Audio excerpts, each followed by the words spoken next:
22 केलं चालू 22 जानेवारी। मित्रांनो, आज 22 जानेवारी आहे आणि आपण नांदेडच्या समोर रोही पिंपळगाव तालुका मुदखेड जिल्हा नांदेड। मुदखेड जिल्हा नांदेड। दादांना इथे पॉईंट दिलेला आहे आपण, ज्याला 2-2.5 इंच पाणी तरी मिळेल अशी अपेक्षा आहे। 3 पडद्याचा पॉईंट आहे, एक 350 फुटापर्यंत टार्गेट आहे। 2-2.5 मिळेल किंवा त्यापेक्षा जास्तही मिळेल। तर जो काही रिझल्ट आहे आता 8-10 दिवसामध्ये आपल्याला तो दादाकडून कळेल। इथली परिस्थिती म्हणजे विशेष काय पाणी नाही आहे आजूबाजूच्या क्षेत्रात, आहे का? नाही सर।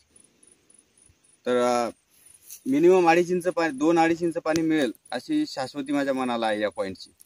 धन्यवाद मित्रांनो। नांदेडमध्ये पुन्हा एकदा ड्राय भागात 4 इंच पाणी लागलेलं आहे। शेतकऱ्याच्या सांगण्यावरून व्हिडिओ तुम्हाला पाहायला मिळणार आहे। आणि मी पंजाब बचाटे पाटील, मुक्काम बोरी, पोस्ट सोनाटी, तालुका मेहकर, जिल्हा बुलढाणा। आज तारीख आहे 13 फेब्रुवारी 2025। रात्री 12 फेब्रुवारी रोजी हा पॉईंट झाला आणि साधारणतः 360 फुटाला 4 इंच पाणी पॉईंटला लागलं। थोडंसं पाणी अर्धा इंच वरती लागलेलं होतं, परंतु त्यानंतर पॉईंट हा 350 पर्यंत अक्षरशः धुरळा होता। एक गोष्ट आपल्या पॉईंटची लक्षात येते की सरासरी दिलेल्या पॉईंटला खोलीवर पाणी लागत आहे। साधारणतः 300च्या समोर, म्हणजे 360, 370, 380 या दरम्यान आपले सरासरी पॉईंट हिट होत आहेत। दिलेल्या लाईन आपल्या खोलीवरती आहेत हे समजून घेणं शेतकऱ्यांनी गरजेचं आहे। शेवटी भूगर्भ आहे, काही होऊ शकतं, परंतु नांदेडमध्ये तिन्ही पॉईंट ड्राय भागात हिट झालेले आहेत। आणि आजचा जो काही आपण बोर पॉईंट पाहणार आहात तो अतिशय ड्राय भागामधला आहे। शेतकऱ्याला विनंती केली मी मुलाखत टाकण्यासाठी।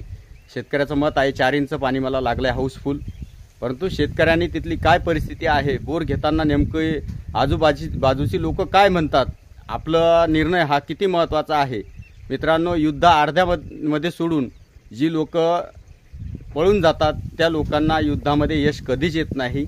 आपले प्रयत्न हे अटीतटीचे असले पाहिजे हे सर्वांना मी वारंवार सांगण्याचा प्रयत्न करत असतो। बरेच फोन येतात पॉईंट शोधण्यासाठी। कृपया माझी विनंती आहे की मी येण्याचा प्रयत्न करेल, परंतु प्रत्येकापर्यंत येऊ शकेल असं नाही। मी एक माणूस आहे आणि माझ्या मागे काहीतरी थोड्याफार जबाबदाऱ्या मला पार पाडाव्या लागतात, हे सगळ्यांनी समजून घेणं गरजेचं आहे। पाहूयात संपूर्ण व्हिडिओ। धन्यवाद।